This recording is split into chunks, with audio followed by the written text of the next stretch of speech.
అందరికీ praise the lord. ప్రభు అయిన యేసుక్రీస్తు నామమున మీకు అందరికీ శుభాలు తెలియజేస్తున్నాను. అందరు బాగున్నారు కదా. ఈరోజు వాగ్దానము యెషయా 43వ అధ్యాయము 2వ వచనము. నదులలో బడి వెళ్ళినప్పుడు అవి నీ మీద పొర్లిపారవు. ఆమెన్. ఈరోజు నిజంగా ఎంత మంచి వాగ్దానం దేవుడు మనకు అనుగ్రహిస్తున్నాడు కదా. నిజమే, ఆయన కంచె మన చుట్టూ ఎప్పుడైతే ఉంటుందో మనము ఎన్ని సమస్యలు వచ్చినా కూడా మనం తట్టుకోగలుగుతాం. అలాగే నదులు మన జీవితంలో, నదుల లాంటి సమస్యలు మన జీవితంలో వచ్చినా కూడా అవి మనల్ని ఏమీ చేయలేవంట. ఎందుకంటే ఎవరు మనల్ని సృష్టించిండ్రు అంటే దేవుడే కదా.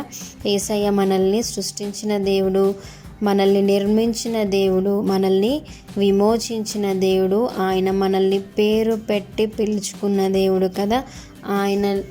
మనము ఆయన సొత్తు అయినాము కదా. అదేవిధంగా జలములలో పడి దాటినప్పుడు యేసయ్య మనకి తోడుగా ఉన్నాడు. జలముల వంటి సమస్యలు మనల్ని పీడిస్తున్నా కూడా యేసయ్య తోడు మనకి ఉంటే, యేసయ్య కంచె మనకి ఉంటే మనకి ఎటువంటి సమస్య రాదని చెప్పి దేవుడు ఇక్కడ మాట్లాడుతున్నాడు.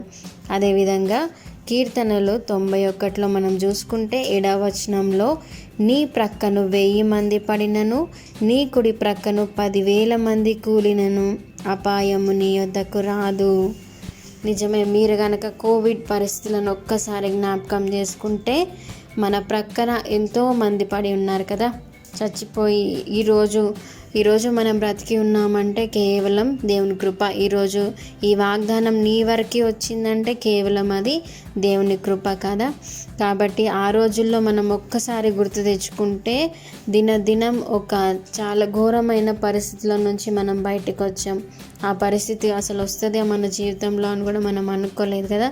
కానీ అలాంటి పరిస్థితి నుంచి దేవుడు మళ్ళీ ఇప్పుడు నిర్మూలం చేసి అసలు సిచ్యువేషన్ జరిగిందా లేదా అని కూడా జ్ఞాపకం లేనట్టుగా మన జీవితాల్లో జరిగించిండు కదా.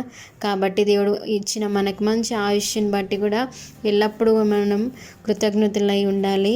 అదేవిధంగా మన సమస్యలన్నిటి కూడా, నదుల లాంటి సమస్యలు కానీ, జలముల లాంటి సమస్యలు కానీ, ఎటువంటివి ఎన్నొచ్చినా కూడా మనము ఆయన మీద ఆనుకొని ఉంటే, దేవుడు మనల్ని సృష్టించిన దేవుడు కాబట్టి, ఆయన మనల్ని పేరు పెట్టి పిలుచుకున్న దేవుడు కాబట్టి ఆయన అవన్నీ చూసుకుంటాడు.